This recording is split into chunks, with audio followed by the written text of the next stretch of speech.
Welcome to Cartoonist Kayfabe. My name is Ed Piskor. I'm Jim Rugg. A Contract with God, Will Eisner's debut graphic novel, is under the microscope today. But first, I want to invite you guys to like, follow, and subscribe to the YouTube channel. Please hit that bell icon so that we can notify you when new videos are available. And that helps mitigate the kayfabe effect, which is what happens whenever we show a book early in the day. By midday, early afternoon, if the book is no longer in print, it is prohibitively expensive online. The version of A Contract with God we're using is this trilogy that was published by Norton some years back. That includes Dropsy Avenue and Life Force. Also, if you watch these videos to the very end, that helps push our YouTube content out to comic book loving YouTube viewers who have not yet subscribed to the Cartoonist Kayfabe channel. We're trying to grow these numbers in a massive way, man. It's nice that we hit 61,000, but we're on the road to 6.1 million, so we've barely scratched the surface for the amount of subscribers that we're trying to build. Jimmy, can we jump into things, man? Absolutely, yes. Contract with God came out, 1978, something like this, man? After a full, long career where Will Eisner, after The Spirit, spent 20, 30 years doing instructional pamphlets and educational comics for a while, built his nest egg up a little bit to bet on himself a touch, and on spec created this comic, looked for a house for the thing, and to this day, man, you could show me the name of that publisher, and I always forget it. Yeah, we did that Miller Eisner interview book recently, went through all of it. I encourage everybody to go check that out. But you get a lot of background on where he was at when he was creating this stuff, and that this book then stays in print for the next pretty much, 40 years at this point, which is really impressive. Double-digit language translations, things of that nature, really built a publishing model around this that's probably as interesting as the idea of it being a quote-unquote graphic novel, but quite visionary in the idea that this is going to be packaged as a book and sold in bookstores to adult readers. Yeah. Upon this rereading, I was thinking of the idea of a graphic novel, and that, this is a collection of stories that happen basically in the same universe, though there are tangential connections at best, but it wouldn't be so hard to turn it into a novel, have all these characters intertwined in some little way. It's so close to being a novel. This is packaged with Life Force and Dropsy Avenue, and in a way, as you package them, because they're set in the same location and stuff, it becomes more of a novel the more he continues to explore this one patch of ground across time. Yeah. And that part's interesting, but the other takeaway I have is Eisner credited with being a visionary, and rightfully so. Every day, every year, I feel like that vision of a graphic novel becomes more accurate. 2 years ago, the book market takes over from the direct market in terms of sales in what we call comics in North America, and it's based on work of this sort. Mm-hmm. Books with a spine. Yeah. We should just jump right into things, man. Page 1 right here. This is in Comics in Sequential Art, and when he breaks things down, I always remember this piece, man. When he breaks it down, it's in the lettering portion of Comics in Sequential Art, I believe, and he talks about the kind of soggy, drenched lettering and how it affects the lettering below it. These are really beautiful in this first story, and especially the first several pages of it, almost like a picture book. Yeah. 4 pieces of A Contract with God, 4 short stories, and they're all a little bit different in sort of the details and how they're executed. And I don't know if this was the one that was done first in terms of his production and idea for this, but it's interesting to see him doing how does a graphic novel or a book for adults using comics language look? And it's kind of cool. It really feels like a picture book as we're getting into it. It's almost like baby steps into this language for say, a new reader or somebody that isn't versed in comics. What a drawer. Oh, man. Just so organic, so full of life, so full of bounce. Almost like, the courtroom artist kind of mark making. Really integrates your text nicely. I think that was something he talked about in that Miller Eisner book, was trying to figure that piece out. How to make that look appropriate for, again, a mature audience. And just nails it. These pages, you mentioned that drippy, wet kind of feeling.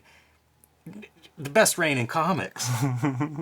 In a medium known for really good rain, it's extraordinary. I would marvel at this stuff when I was first like seeing this work. Just capturing wet on Yeah. textures and stuff like that. Really immaculate drawing. And this first story, this is kind of our title story. This is from Hirsh, and he's our guy that has the contract with God. And we get some of his origin as we go through here, but it opens in that rain. He has just come back from the funeral of his young daughter. Yeah, and by the way, like when you first see this guy, the beard and all, he must have lived to be 150 because he already looks like an old ass man right here, and he has a whole nother life as a full grown man, setting up the apartment. It has all the necessary pieces. Like I feel like I could smell that room. Eisner's drawings of New York, inside and outside these buildings, phenomenal. Incredible. He talks about impressionism, but I mean, it just feels like you say that you can really imagine being in that space. Down to like little details like the ornate sort of woodwork. Definitely. Yeah, even like little entrances, the way the windows are constructed. I was thinking Noah Adams saying, reference a window. No one knows how to draw a window. He does a good window. It's great. This is the stuff that reminds me of like the play, the idea of plays where it's like you just need the corner of the table or the lamp or, one window, one side of the room is enough to establish that whole setting. He's using a lot of material, a lot of tools, man, to get the lines on the page. There's clear use of brush, usually on the big figure, but certainly lots of pen. Yeah, a lot of pen. And I always think of him as a brush guy. You hear stories about him and, having these sable hair brushes for decades. But there's a lot of pen work on these pages. Yeah. Going back in time now to the old country. Really interesting to me. This is our young Hirsh, as a young man. And his parents die, leaving him basically an orphan in this village. And he's like a child to the childless is what they call it, as opposed to like the village raising him. He's sort of functioning as like bringing firewood to maybe these older people that don't have somebody to help take care of them. And it's a total reversal how we think of, I think, how kids are depicted in our culture today. Yeah, he's earning his way, and Yes. and you think about that stuff like my grandparents. Neither set of grandparents finished high school. Like during the Great Depression, they had to win some bread when they were young, man. My dad, 10 siblings, and they lived on a farm, and my grandfather worked full-time for the railroad, and they still maintain this farm. Like, your kids were sort of the employees, contributing to the household. Here he is making his contract with God. Carving it on a stone, writing it down on a stone. A religious, he's religious throughout most of his life. Yeah. Trying to live right. They cobble money together and send a boy to New York, man. There's nothing left for him there. The town keeps getting wrecked by way of war. So they cobble the last bit of loot together because they think of him as like you're the representative of our small village. You have the best shot. We're old. Get out of here. Yeah, these stories of like people coming to America like this with virtually nothing. I mean, I think that was a common story for a couple generations. Again, impossible for me to think about as being like that would be something you would go through. Yeah, absolutely.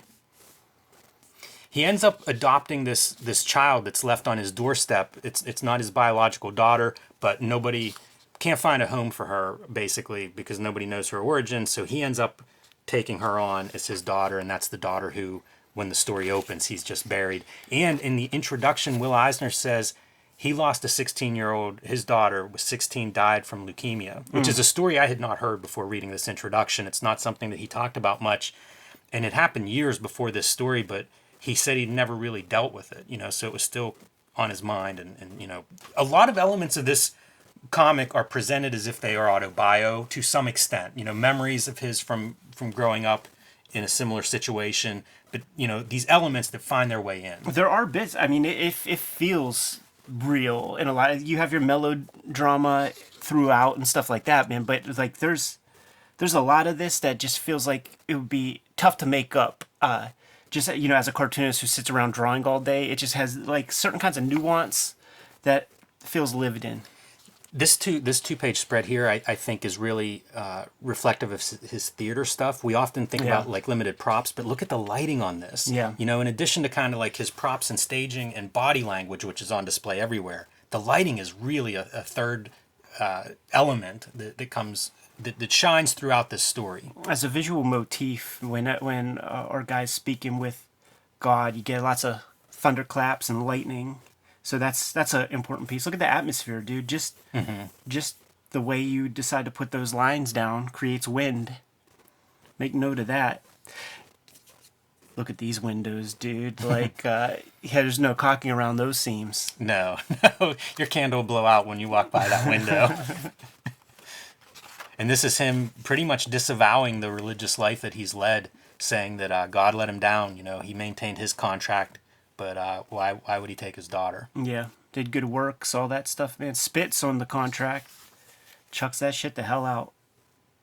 And it is Chekhov's contract because, you know, you get this page and then it's like, oh, there's no payoff, but there's a payoff.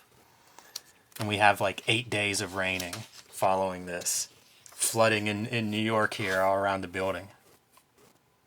Literally turning his back on the light. And is like, I'm going to go into business for myself, man. Cleans up, looking like a fat cat. Yeah, this is also Eisner playing with types. You know, Right. Visually, how can you represent this? Reminds me of the Jaime wrestling book we looked at recently, where it's like, what makes a heel or a face? You know, like we know a lot about this guy when he puts on shaves and puts on that costume. And it's the same dude. Look at the body language here compared to there. Yes, even that feels thoughtful. But tell me, when you put a suit on, man, you don't stand up a little taller. That's right. It happens, man. Cartoonist Kayfabe is brought to you by the comic books that we make. Out right now, man. Red Room Trigger Warnings, issue 1, 2, 3, and potentially issue number 4. Murder on the Dark Web for Fun and Profit is the name of the game in Red Room Comics. Every issue is completely self-contained, so when you see these comics out in the wild, scoop it up, you're going to get a full experience, and if you dig it, go grab another issue by Jim Rugg. Hulk Grand Design Monster, Hulk Grand Design Madness. The man takes 300 issues of Incredible Hulk per issue and crams them into a succinct 40-page story, an incredible romp that encompasses all of the best hits from Incredible Hulk lore. In stores now. Scoop up these books. Now that we're done paying the bills, back to the video. And he's shifting into real estate mogul mode. Yeah, he's going into business, man. So he's actually got to do a little kayfabe to get that first opportunity, and he doesn't shit it away. It actually works out, and that seems like a little scam that like you got to know somebody who knows somebody who did such a thing, man. I want to make note of like the sepia inks on the kind of cream paper. Mm-hmm. Because as time goes on, like these kinds of stories, like the people who could tell these stories in that accurate, nuanced way, they're all dying. They're all gone. This Contract with God is becoming more and more important as the years go by.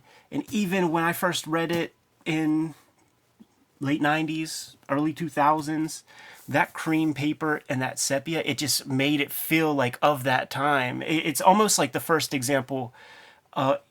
It might not be the first graphic novel, but it might be the first example of like graphic design playing a part in the storytelling of the the comic that's being presented.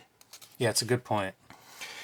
Because there are still comics being done today that don't give that much attention to the design. Yeah, not at all. Like most don't for sure, man. But this it's really tastefully done. Even his approach to these page layouts, where we're not getting hard panel borders. Mm-hmm. You know, smart.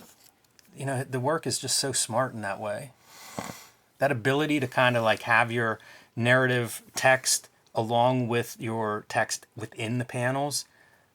It fits good. It looks good. You know, it reads. See, this is one of those examples where with just a little bit more, and it makes me wonder, like, where he was with the writing of this. Like, did he kind of do it sort of one at a time or something? Because all you have to do is make this the super from the super comic, and now it's, it's the story of the building. This is Building Stories number 1. 55 Dropsy Avenue. And he's a kind of a slumlord in a way, man. Like, not in a way. I think that's exactly what he is. You know, he's given the super instructions. He wants to raise the rent. The super's sort of the bad guy, right? The face of the unknown owner of the building. You know, whenever he decides he's going to do an unpopular policy, it's up to the super to actually carry it out, which just sucks. Like the way the supers are presented, really interesting as this character. Again, this character type. I don't have any real experience with this kind of thing of living in an apartment building with a super on the premises. Totally foreign to me. I only know it from movies and books and things like that. But he makes these characters somewhat sympathetic. They're a cog in the wheel. Yeah. They live in the basement apartment. It's not like they're doing great by this job where pretty much everyone in the building hates them. Yeah. But hey, he has free room. Yeah. I don't know about free. Right next to the boilers. Yeah, right. Right away from the daylight. So he builds up his parcels, man. Like Yes, very successful. He owns buildings on Dropsy Ave. And look at this shit. This is also the first time I ever read Shiksa, which is the female version of a Shaggots, which is to say Goyim or Gentile, perhaps. Wow. And he's like a straight up pimp looking dude. He's got his, this girl might be the age of his daughter that passed away, The drawing throughout this whole thing is phenomenal. Yeah. And whether it's shifting from like these, this by the way could be a face right out of a Frank Miller Sin City comic. That's the one I was thinking about. Right out of it. But you look at like, oh, here's a long shot where we're getting these full figures, and they're cartoons, but they're also beautifully drawn. Like one line. I always looked at that Joe Kubert school ad of Tarzan where it was like 2 lines to draw Tarzan. Right. It feels like that with these 2 characters standing here. Those legs are like 3 lines for the legs. The fur coat is just those dashes.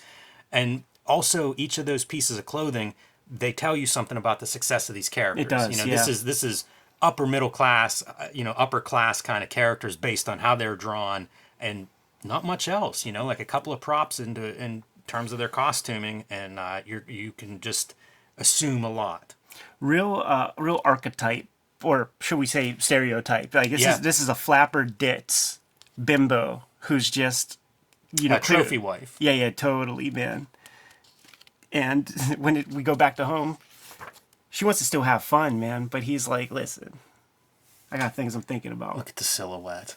Just beautiful. And it bleeds into the next. It even mirrors things like your window frame. It's almost that same shape, almost religious iconography. This is your great classic windows as panels. Yeah. And also they're in separate. Splitting the couple. Classic. It's also that classic maneuver with those like midlife crisis fellas who realize like that maybe just having a trophy wife, someone half your age, whatnot, maybe that doesn't do it. And he expresses that really well because the story here is, Frim, our main character, unhappy with life after his daughter dies, goes this other direction, still unhappy. Like the unhappiness comes through crystal clear. Look at that piece of body language right there. That says a lot, huh? Dude, there's a couple of women's hands in this book that are just to die for. It's that thing, like you gotta have the balls to make those little claws. Right? True. Like That's those what they little look tips. It But feels again, so just wrong. so elegant. No extra lines. It's like 1 line for each finger. And here he goes, man. He's coming back. He's coming back to religion, and puts most of the parcels back to in the name of the church because he used church funds to kayfabe the bank into like giving him the original loan. So he's turning it back in with interest. He wants them to fashion him a fresh contract with God, and they take it seriously, man. Yeah, he shows up with a lot of money. It could do a lot of good in the church, no doubt about it. And they're going to try to give him what he wants. And why not? He seems sincerely interested in this, right? Probably more than your average religious person who just grows up with religion and never leaves it or questions it. Like this guy's kind of had a full range of life and he's coming back to it. Right. Rumspringa. Yeah. Several pages of the elders going back and forth. Interesting to see them having their own sort of dilemmas, like how do we manage this? And he seems happy. Yes.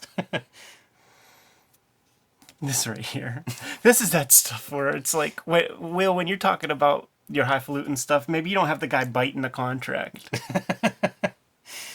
Yeah, it could be. But in terms of expression, if you take away sort of that part of it, it really comes across as like this guy's demeanor has changed. Yeah. This has given him the hope that he's been looking for.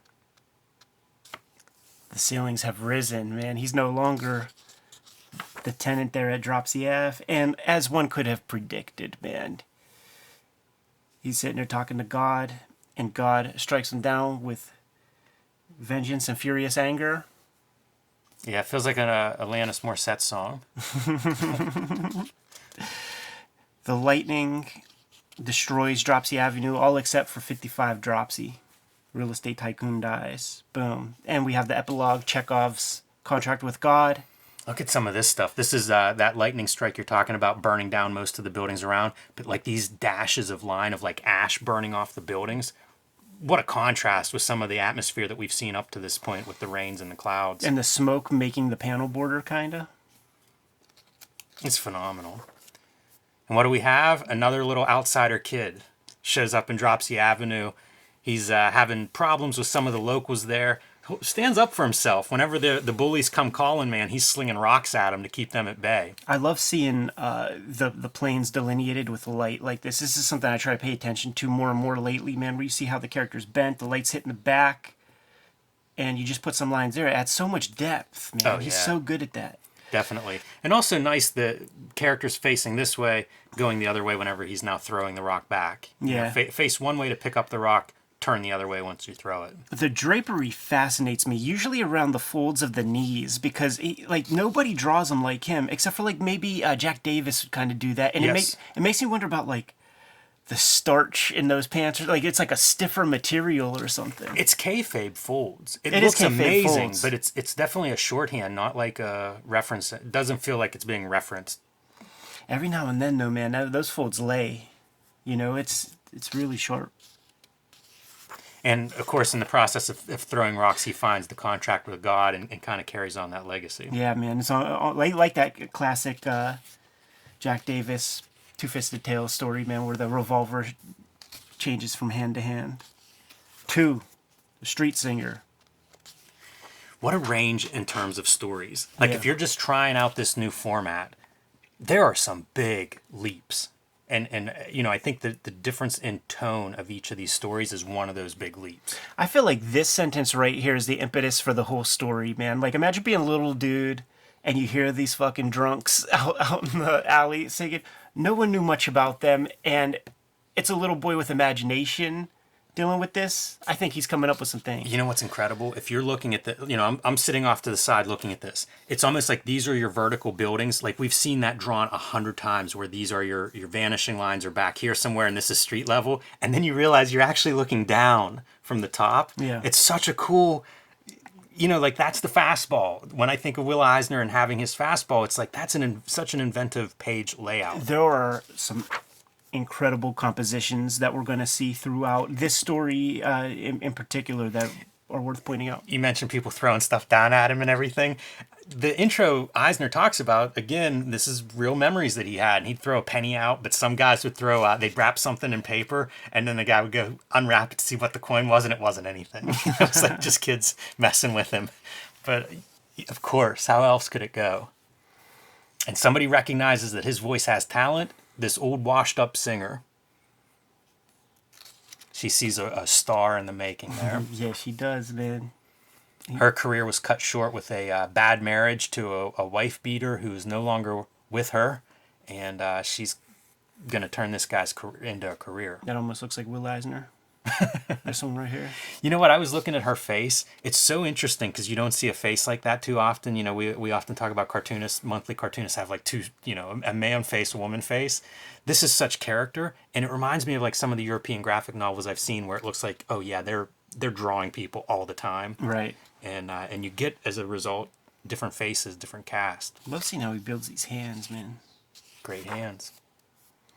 She's laying it on thick. I'm going to teach you. We got to come up with a fresh name for you. And this dude ain't saying one word. He's just accepting all of her kindness, man. Hook me up with some food. Hook me up with some shower. And then he's about to get that handy piece right there, man. Sex is handled pretty interesting throughout this this whole book. We're going to see a lot of different versions of sex, and with a wide variety of characters making up that cast. Reading this as a kid too, man, and like Will Eisner was always old to me, and Sure. it felt extra like dirty or gross to be like thinking about like a super old dude like drawing like sex scenes. He's busting that thing out, and see, she gave him all those promises even before he hit it. Still hasn't said one word to the lady. No. These kind of compositions, dude. Fucking sick. Some of the drawings of the buildings remind me of Farrell Dalrymple, because like when I met Farrell, he was living in New York for, I don't know, a decade or so, and a guy that would just draw. You know, Yeah. if you see his sketchbooks, draws all the time, and it kind of had that quality. And I see that in Eisner, where it was like, I bet that's just a dude that drew his whole life and happened to live in the city. So they're so organic, even though it's like cities, you know, urban. You'd think it'd be more straight edges, but it's not. You start to get the impression that it's just another day in this dude's life. Like, he's used to this. Because he isn't treating it with any kind of great, like, thankfulness or anything. It's just a Tuesday. No. And she is booking the tour. Like, she's calling her old agent or what, a manager, what can we get this guy to play at? Start getting him reps. Such gorgeous figures, man. Yeah. Nice page layout again, you know, open panel. Feels like real weight on her feet standing there.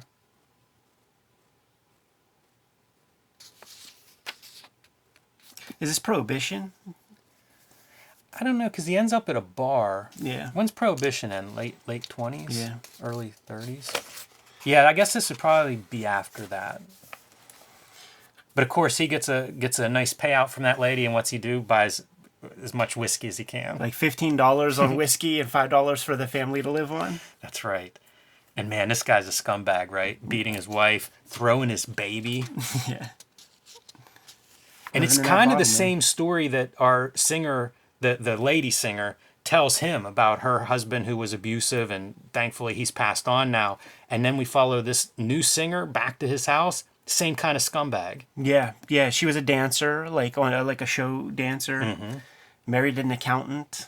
Lost her career as she joined this guy, and what'd she get for it? The quality and expression of these faces, and it's on a lot of his female faces from this time. Like there's I think in Life Force, there's some pages that were excerpted in Comics and Sequential Art, and I remember thinking like that he was drawn in anime style.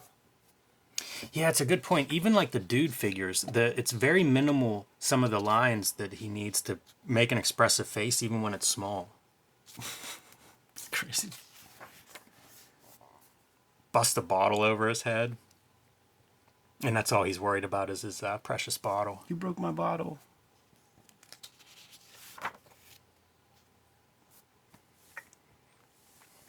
Goes into the local bar. Guy doesn't want to serve him because, of course, he's a street singer. Like, he's definitely got a tab that he's not paying most of the time.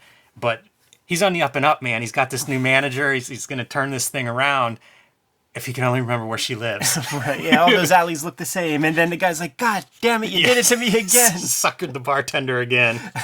You get the impression that happens routinely. It's like all of this is a day in a life, man. Stuff that he's used to. How about that body language, dude? I guess that was a sign even back then. Yeah, it's been around. It's great. Very Jack Davis. Very Jack Davis with those Big feet, feet. especially. Mm-hmm. Classic move, man. You know, full on cartooning. Yeah, pretty easy to follow this story even if you're not reading it. But it is fun with these kinds of characters, like Comic Relief bringing the bartender. And now he's out looking for, where was that? They sing in he sings in a different alley every day, and he's kind of back to the nowhere where he started. I feel like these pages are courageously drawn with this kind of stuff, man. He's Will Eisner's proven himself already, so he can do that kind of thing. You know, like that would be tough. It would be, and we've talked about grids all the time. You can break this into like 6 panels of action, you know, combining the words as being like beats in the story and everything. Very cool. Great ending too, with just that black solid shadow of the alley there. These little chapter breaks are a nice airy touch, almost like a cover. Like, these are comic books. Like, each chapter is a comic book story, and this is the cover to said comic book story. Wow, I didn't think about it before, but I mean, that's a spirit splash page. Yeah. Beautiful. So this story, reading it, this is again going back to a super character, guy operating this tenement building, and it as we get into it, it's a dark story, but think about Sin City as you're watching this one at home, because like this really could be a Sin City story. Everybody hates this guy. Of course. It's all classic too. Like, you know, you're not giving us heat, hot water. There's stuff broken. And I love how it opens with these, again, with these big single image pages, you know, splash pages, if you will, even though they look very different than the splash pages I think of with Marvel Comics. But it makes this super, like the first several times we see him, he's huge. I love the wrinkles in his face, or like his wrinkles in drapery that Eisner does with the train tracks. Yeah. I also like how unruly his eyebrows are and stuff. This is an unpleasant guy no matter what. But Yeah, a salty old cuss. yeah. The only time he talks with people are probably when they're like complaining shit to him. Of course. I think of that all the time, these different occupations that are the worst because of the people that you deal with. It's at a bad time. Like anything in healthcare, I think would be really hard because you're dealing with people at their toughest moments. Also, flight attendants, I think, get a bad one. You know, I'm sure they're hearing a lot of complaints from people on planes. The last job I had, and the job that I'm continuously running away from for the rest of my life, was working at that call center. And people only call that kind of joint when they have a grievance or something. And then I got in a position where I was so disaffected and didn't give a fuck that I would take everybody's supervisor call. So like I just walked the floor with my little headphones around my neck, and when people put their hand up, I would jack into their phone and just tell people the bad news because I didn't care. And it affected the other people. Like they would be basket cases, the other operators and stuff. They would like the person on the phone was talking to them for real, you know? And I could separate myself so easy, but it did create a thing inside of me where I could turn off those emotions really, really easy. One of my neighbors is he's a loan officer, so a lot of his stuff is calling people and saying you didn't get the loan, Yeah. or this is what's wrong, and he describes it as I got to go back to work and get yelled at. Totally, that's exactly the deal. Sounds horrible, man. Every day, get yelled at. And by the way, I did work on 9/11 and got only 3 calls that day, and it was all people who were like, "Due to what happened in New York, am I still going to get my Marlboro Raft in 2 to 3 weeks?" Yes, sir. All these building shots, interior or exterior, are awesome. Yeah. So this is one of his tenants yelling about, you need to send up some steam for hot water. My poor niece is taking a cold shower, going to get pneumonia. Or a cold bath, I suppose. Keeps looking back at the girl as she's kind of like swiveling those hips a touch. A little Dutch angle to show that something's askew down here. And what is it? Our porn addict super. Yeah, you know, it's real interesting. Acme Cool Ice. It's like, do these posters get sent with like some sort of you know, like the coal that you put in the boiler, and you know, when you're shopping for coal, like this is like a thing that, you know, like it would be baseball cards and tobacco packs and titty ladies and coal. They're pretty explicit too. I never thought about like when this is set, what time period. I wonder if this is more contemporary, like 60s or something like that. I don't think so, man. Need to see some cars on the street or something. But he's down there and I guess porn addict and alcoholic maybe, but entering his happy place. That's real disturbing. And who shows up? Frank Miller's Temptress. Right. Yeah, the film noir Temptress. And what is she tempting him with? A little peek for a quarter. I see shades of Wallace Wood in her design. That kind of nymph character. Yeah, sure. More good acting and stuff. And by the way, like, we're going to see it. She's not quite as innocent as she may seem here. Yeah. Gives the dog a little attention. What's going on there? Oh, yeah. Can I give your dog a candy? Interesting, dude. We hit a new signature in the book, and now it's black ink. There's some inconsistency in terms of ink. I don't know if that's black or just the dark brown, but there'll be some pages in this book that are super light. So yeah, I can't quite explain it, but gives the dog some candy, and when the guy turns around, grabs his money box and takes off. And when he turns around, the dog's on its side dying because she poisoned it. Yeah. This is a Sin City comic, right? Totally. So he's furious. His only good thing in his life is pretty much that dog, the only friend that he has, and she's killed him. but she's also smart enough to get out into the public where he's the villain. Everybody hates him, and she's a little girl that looks like he's attacking her. Yeah. That's not going to work. Pretty good drawing there with your the 3-point perspective. Don't always see that, but it's the perfect thing of like it's just closing in on him. Yeah, and he's just, I mean, Eisner is just, he eyeballs this stuff. You know, if we put the ruler down, it's not going to the same vanishing point. He's just good enough to be able to do that. This is an interesting page. So as things are all going wrong with him, he continues to perform his duties, shoveling some coal onto the furnace. Well, man, you need some heat, man, to turn Fido to dust. Eisner, I think, does a good job selling selling this. Yeah, the cops come showing up, man. Of course, they're Irish cops because it is New York at that time. Pulls a gun out. Tastefully done. It's a piece of pop art right there. Tough story. Quite a few turns, I think, in this story. Super wanted as the girl's counting her ducats. Yeah. the executioner there. That's a wild story in the middle of this. Yeah. Not one I expected. And I think this is your big piece, like kind of the biggest cast, a lot of different characters in different spots in their life, going in different directions but overlapping. Yeah. This feels like a real swing at a literary story. Yeah, for sure, man. Like these were the warm-ups, and there are parts that frankly like do confuse me because I thought that this guy's working with the same girl and like they're all at the same office, but then they're not. Mm-hmm. Yeah, and the story here is, I guess in the summers, the middle class would maybe leave New York, go upstate, and the degree of care that you would get, yeah. so it was commensurate with what you could afford. So the lowest rung are these cookalines. I don't know if I'm saying that right, but pretty much where a farmer gives you access to the kitchen and then some living quarters, so you can leave the city and go out into the country, but it's not quite as upscale as some of the resorts that people would go to. Yeah, it's not a hotel. And we're going to see both. We're going to see the nicer resorts, and we're also going to see one of the cookalines. Yeah. We're going to see this girl. Like, and it seems like a running theme for most. It really is upward mobility, man. Like, that's what people are kind of shooting for, better positions. And if it's not in business, it's affixing yourself to, some rich person. Yeah, and we see multiple generations. So, like, you get the young secretary who is looking for that husband, hopefully a wealthy husband, to move up. And then you also see, like, the guy who's working here cutting furs and has 2 kids in an unhappy marriage. And reference to whenever they got married and his wife was expecting a brighter future than what it's turned out to be.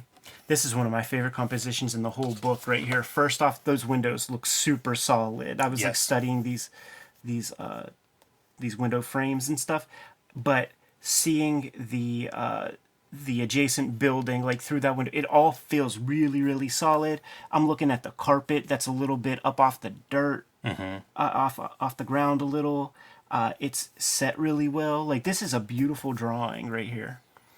Yeah, he shines on many of these compositions. When he's got a few characters bouncing around a couple of rooms at once, it feels very cinematic too. Got our nouveau riche dude who's putting on some kayfabe while he goes to the mountains by renting a car. Yes. And our secretary bought a couple of very expensive outfits, so it looks like she's coming from a good family too. She's preening, man. Shaking them tail feathers. And then these are our cutter's 2 sons, who will be leaving with his wife to go to the cookaline. Even the details to like the cabs and the trains and the suitcases is pretty fun. That cab, the trunk is open but like tied shut. We see this fella play out a little bit. And it's one of those like weird like morality tales or whatever. It's a tale that like, every mom tells their daughter or something.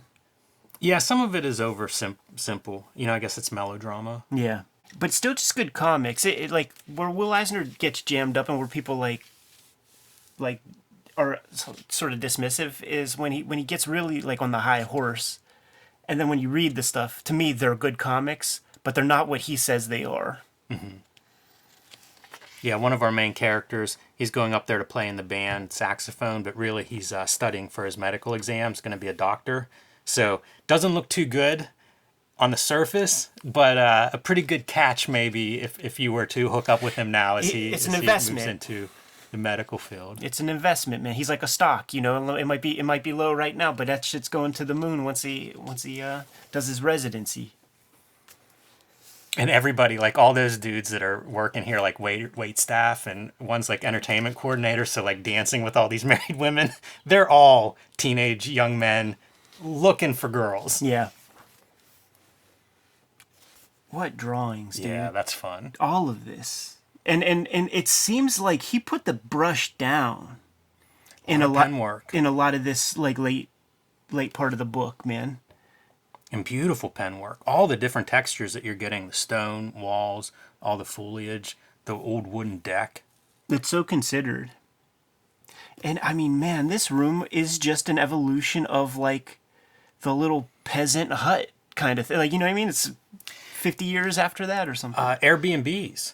Well, yeah, sure. You know, yeah, absolutely. It's cool kind of thinking like how much of this stuff is still relevant. Like the super in the last chapter being a porn addict. I read that out of the Comics Journal's top 100 list. I was reading their write-up for this, and that's how they described him. And it's like, oh yeah, it still plays. Like, you know, maybe better now than it did in in the a huge 70s. way, man. Jeez. For sure. Love that signage. Heck So of a much letterer, fun. man. Heck of a letterer. And you can see, you know, this is the next upscale resort. A little better than where our working class family's staying. Look at this fella, man. Just making time with all the ladies. This is our aspiring secretary. Once again, meeting the would-be doctor, but doesn't know he's a would-be doctor at this stage. Thinks he's just a lowly musician. Not really what she's there for. Yeah. Not her type. And what a sucker he is, man, to even come back to the chick. I like some of these backgrounds too, where we see like the the mountains, the country setting.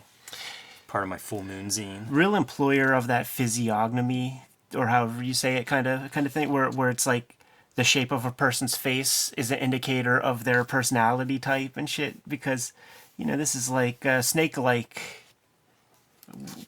What's the male version of coquette? Rake. He's a rakish fella. Even these far away shots, it's just... That goes beautiful back drawing. to that Mad Magazine Jack Davis kind of... I mean, that's not that Jack Davis, but it does remind me of like a Mad Magazine line. Yeah, fuck. Sergio's like little doodles. Gotta go back to the hood, though. Yeah, so husband is hosting the pinochle game because the wife and family are away. And guess what? He's got to get out and see his mistress while he's got some free time. Yeah, all these guys, their whole families are gone. And by the way, like, all of the wives are like, listen, we know you're fucking. Like, we're going to be with the kids over here. Like, I don't know, clean up your mess when we get back or something. Pretty much. But even these guys are keeping it secret from one another. Dude says he got to go visit his aunt. Goes right upstairs. That seems a bit dicey. Yeah. This continues this idea of various depictions of sex. Yeah, sure. And also continuing the theme of the upward mobility, because this lady lives, you know, right upstairs, and is just waiting in the wings, man. Like, oh, you know, I'm waiting. It's been 3 years. Like, when are we going to, like, do something? There's a great moment early in this story when they're talking about what they're going to do for the summer. Yeah. And the wife has saved, I think, like $75. And he's like, how do you save that? How did you get to that? And she's like, 2-day-old bread and, you know, like all these different things that she would do. I have relatives old enough that like saving is a huge thing. And they do that like throughout their life where it's like, you made nothing. Like, how do you have any savings? But it's sacrifice. You know, it's like this it feels real to me because I know people that live this way. You know what's funny, though, dude? Because you're a cartoonist, same as me, man. And I think we live that same way just by virtue of working so much and not having time to spend. It's very true. Because after a book, I'm like, how did that happen? 100%. You can't, you know, you're making money or you're spending money, right? Yeah. It's like if you're really working, I guess it is easier to save. Yeah.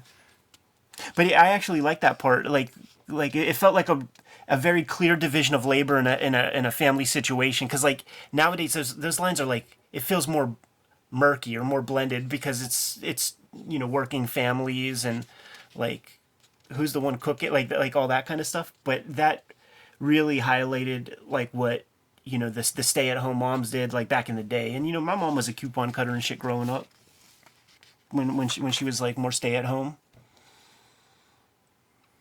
So one of our husbands, I guess his boss, hears that his wife is stepping out at camp, and he's going to sneak up there with him whenever he goes up on the weekend to visit his family. He's like, let me tag along. Yeah. Catch her red-handed. And that's what we see. Our young man who is the entertainment coordinator, this is the boss's wife. Yeah. And you see like the other ladies in the background being like, hey, it's getting late. Do we get a turn? And he's lying, man, saying he's 20 and stuff. But like when they show him, like, look, she should keep her hands off him. He's only 15. I mean, that looks like Superman. Yes. That looks like Clark Kent. Yeah, the wife sends the boys out for the night, like the husband's coming up. And so here we get a room to ourselves, but I don't know what she has in mind there. But again, this to me feels like another one of these depictions of sex, right? Like they've got 2 kids together. They're, 15 years into their marriage or something. She works hard. He works hard. They're not really at least she is not feeling the sexy. Yeah. How about that for sleeping accommodations, man? Well, the parents are in town, man. You got to send them to the barn. More interesting that the boss's wife is willing to visit the barn. Yeah. She's being naughty. Yeah. And that's whenever the boss shows up. Of course, right? Right at that perfect Irving, moment. no. And of course it is that scene in Dolomite 2, The Human Tornado, when she goes, he made me do it! And I believe Dolomite says, quote unquote, bitch, are you for real?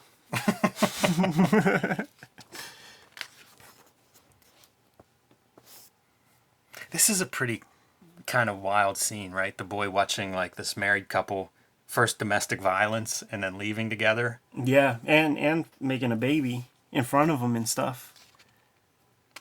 Yeah, she's a kinky lady, man. Like she probably it's extra bonus to have a viewer. Yeah, interesting subject for Will Eisner. As you say, you always think of him as old. Yeah. Me too. So, like, what are these stories that he's recalling here and putting down? Like even this, like depiction of like child sex, and this is an era certainly where like sex education for kids is probably like fucking non-existent. You know what I mean? So they're putting boys and girls in beds. It's weird to read this as an adult and in our world, but it makes perfect sense as like kid memories, right? Mm-hmm. Yeah, totally. Yeah, I feel like that's a well-observed comic, almost as like a standalone strip or something. I'm surprised that page doesn't get reprinted whenever you look at Les Daniels books or something. Right. Heck of a drawing of this girl. And once again, more of that physiognomy stuff. That's damn near Basil Wolverton. Right. Chinless. Also, late era David Mazzucchelli. Mm-hmm. Yeah, there's a lot of stuff that felt like Maz to me throughout this thing. I think that speaks to the comics as language. Uh-huh. Absolutely, man. All right, so our car renter and our aspiring secretary. Double upwardly mobile, and they're both going up there pulling scams, and now it's like 2 positive ions meeting, and then they both realize that it's bullshit, and Yes. this dude is like, so you're not part of like a rich family, you don't got a rich dad who's gonna hook us up with a dowry because I'm trying to get me some fatted goats and whatnot. The game has changed. I'm taking what I want. Yeah, it's a shocking depiction of sexual assault. Yes. This is where things are I think you struggle with the comics language that you've laid out so far in this book. Absolutely. This feels like the melodrama has trouble handling this kind of a scene. Yeah. It's like the figure work and stuff. It's like a cartoon, Man, and how about those kids that snuck out and witnessed this? Yeah. So the superhero comic was, male power fantasies for like 9-year-old boys, and this is like the fantasy. This is Nerd fantasy? Charles Atlas like at the beach kind of thing, where the guy's like the savior. Don't worry, I'm a doctor. I'm going to be rich one day. It's all going to be okay. His name's Herbie, and all I could think of is Herbie the Fat Fury. Yeah. Kind of close. Not that far off character-wise. This round glasses, like a panel like that, that is Herbie as, you know, an 18-year-old, 20-year-old. And then using intellect to, using words to try to beat the villain. Yeah, I couldn't totally understand all of this. He talks about the guy having some sort of problem. Yeah, like, I'm a doctor. You didn't even put it in, or like you got a sexual issue. Right. And then he was like, how about we just never talk about it? And I think that's probably how these kind of assaults were handled for the better part of the 20th century. Like, let's just say, never talk about it. Yeah, that's an interesting observation. I think there's a lot of stuff in this book that feels that way, of like how things would have been viewed socially. Yeah. You know, at the time of the book versus now. Mm-hmm. It's always interesting to me how much stuff stays the same, but there are those things that change. And I think that is a big one, the way sexual assault would be managed today versus then. And our rapist getting right back in the saddle. Yes. Working on somebody else, man. Yeah, a diamond heiress, Yeah. I believe. Using some white media to cut in some grass blades and stuff. He would be judicious with it, like little bits here and there throughout the... See, this is one of those, when I mentioned the ink, this seems so light to me. Yeah. Even compared to this page, you know, like that's clearly brown or sepia, but much darker than what you're seeing here. Yeah, I prefer the light, to be honest. Because it just feels like an old tome. Everybody's going the end back of home, summer. man. How about that for playing with your panel layouts? Yeah. Man, that's a heck of a drawing, that background. Wow. And we get to see how everybody ended up. Yeah, no, like this is your full-on Sergio Aragonés, Paul Coker. It's sketchy. Yeah. You know, almost like you're doing plein air drawings. Yeah, exactly. And I almost wouldn't doubt that he would do something like that, man. Or just like look at an old photograph and do it up. So everybody's getting what they wanted, man. She's gonna quit her job. She met a doctor. Our car renter guy, he's getting married to some diamond heiress. Little boy's pining away. Yeah, he had quite a summer. Interesting to see him on the outside, because his mom's saying, you know, like, Dad's going to be on the road more. You're the man of the house now. And you can almost see him weighing, like, what does that even mean? Like, after watching Mrs. and the boss resolve their or continue their marriage, like, he's sitting here, and I think it's like, I don't understand anything.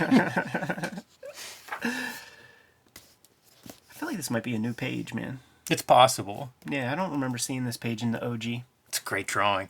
Love all that vertical lines and how he's able to make things out of it. Isolating it like that, you know, these are like rapidograph lines, man. There's no life in them. It's that dead line, and it reminds me of that like 1964 period Fritz the Cat, Robert Crumb. Yes. Where he would cut things in, and he wasn't using crosshatch. This is not crosshatch. Right. This is just, I guess, hatching. Would you call it that? Like, Sure.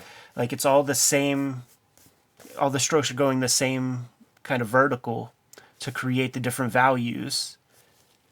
Yeah, I love the drawing throughout this. It's really impressive. I'm thrilled to get to like look at this and talk about it, see what kind of comments come back on it, just because it's that piece. I mean, it's such a significant piece, and it feels like every year this becomes more important to comics history. Yeah, I think it's just as a document for that time, you know, like sort of talking about that moment in history, I think it just becomes more and more important because like those people are just gone away. And that era of storyteller, watch the History Channel or something, man, when they're talking like a D-Day or something and talk about veterans who were there. The storytelling is, there's a hyperbole, man, to the storytelling. Like it's You don't have to go back that far. Go look at Steven Spielberg. Well, I'm talking about like the guys of this era, you know, like the contemporaries of Will Eisner. It is interesting because this comes out of that like New Hollywood 70s time period, the actual book production, And I mean, there's that whole group, and they're all sort of that way of like this heightening of drama. It's maybe a new melodrama. It's method acting, coming to the fore, but it's still this heightened kind of way to present these stories. And I think he must have been cognizant of that. It must have been something that was on his mind. The other thing I think about with this when I was reading it this week is, so it's Eisner, and Eisner Awards have just been announced. I think there was a record number of publishers across the nominations, 60-something publishers, and it makes me think of the Golden Age. Like when we talk about Golden Age comics, one of the things that gets lost a lot is there were so many publishers working. Like if you were a cartoonist, you could work for 20 publishers in a month. And we're kind of moving back into that space now, and I think you trace it back to a book like this, because this is the model now. This is, we're getting into like a neo-golden age of comics, in that they're comics for everyone. They're comics not everywhere exactly, but because they're sold through book trade, kind of everywhere, just not it's a drugstore or something. Where I used to buy comics, now it's bookstores, it's online, it's all these different places. But again, it comes back to this vision Eisner had of like, we can put these books out as books. Right. And it's really kind of, sowing fruit at this point. Everything is almost equal nowadays anyhow, or we can't even kibitz about not being able to find comics out in the wild, because I have to order baseball caps now if I don't want to go 20 miles away from home to go to the nearest Lids store or something. Yeah, and I mean, I think it too. I grew up getting comics at the gas station at the bottom of the, where I lived or something at the end of the street. And it was awesome, but now it's like they're on your phone. Everything's available like through Amazon or whatever. Or an app. You don't even buy them, It's just, there's just everybody walking down the street potentially has comics in their pocket. Yeah, it's a cool thing, man. Another cool thing is that I see a Life Force is the little middle piece here, and I do have the kitchen sink, the original version of this, and the original of Dropsy Avenue. So I would like to look at some more Will Eisner in the future. Me too, because this stuff, I got it, this was like the early 2000s. This is when we started hanging out. I remember buying this from Phantom of the Attic. And it didn't register. I was in my 20s, I was a kid. It did not resonate with me. And now as I get older and loved ones getting older, the world's different. And I feel like I connect to this stuff more. So I would love to do more Will Eisner, these graphic novel works. Yeah, I was never a part of the Will Eisner hate squad. I always liked his comics for comics' sake. Never put them in that category of some sort of like ultra sophisticated kind of Fantagraphics type subtle storytelling masterpiece or anything like that. They're just good comics. They're good reads. He talks so much about theater, and I always like listen to David Mamet whenever I see him pop up on a podcast or something. Yeah. And he talks so much about theater, and like you can see these commonalities in certain approaches and stuff. So yeah, it's a different sensibility, especially today whenever cartoonists are so influenced by film. It's a little bit different with Eisner, so pretty cool. Yeah. Funny that you talk about like that he must have been aware of that stuff in the 70s, because in that Eisner Miller book and in post conversations with Miller, like he would say stuff like, I tried to get the old fart to bite, but he just wouldn't say that he was into film at all. He wouldn't say. He never would. I tried and tried, but said he never looked at movies. Yeah, and there's also crossover with theater. So if he's a lifetime theater goer, he would have gotten some of that stuff. Al Pacino's theater before he's movies. So Right. You had some crossover with those. With when I say New Hollywood came out of those theaters too. True. So Eisner would have been conscious of that side of it, I'm sure. Good to go, Jimmy? Yeah. Kayfabers, like, follow, subscribe to the YouTube channel, hit the bell. We'll notify you when new vids are available. It's out there, man. Hulk Grand Design Monster and Hulk Grand Design Madness are both in stores now in comic shops everywhere while supplies last. I am writing, drawing, coloring, lettering, doing the whole show, reimagining or retelling the history of the Incredible Hulk, 60 years, celebrating a lot of my favorite cartoonists that came through the Hulk. So pick that up now while you still can, and join me on patreon.com/JimRugg to see more of my comics. Red Room Trigger Warnings, issue 1, 2, and 3 on the stands as we speak. Murder on the Dark Web for fun and profit. Every issue of Red Room is completely self-contained, a full story. So if you see an issue, scoop it up, give it a sample. If you dug it, scoop up another issue. Lots of them out there, man. It is banned in 28 countries. It is banned in 10 comic shops. But if you hit my link tree in the description below this video, you're going to be able to order and pre-order future Red Room comics. You can hit up my Patreon to read those comics today. More than 200 pages in the archive as we speak. and all for the price of $3 with new strips every Tuesday. What else do we have out there, Jimmy? Subscribe to the Cartoonist Kayfabe newsletter at the links below this video. You can also find Cartoonist Kayfabe t-shirts and merchandise at the links below this video. That's another great way to support the Cartoonist Kayfabe channel. Give those marching orders, dude. We'll be on our way. Read more comics.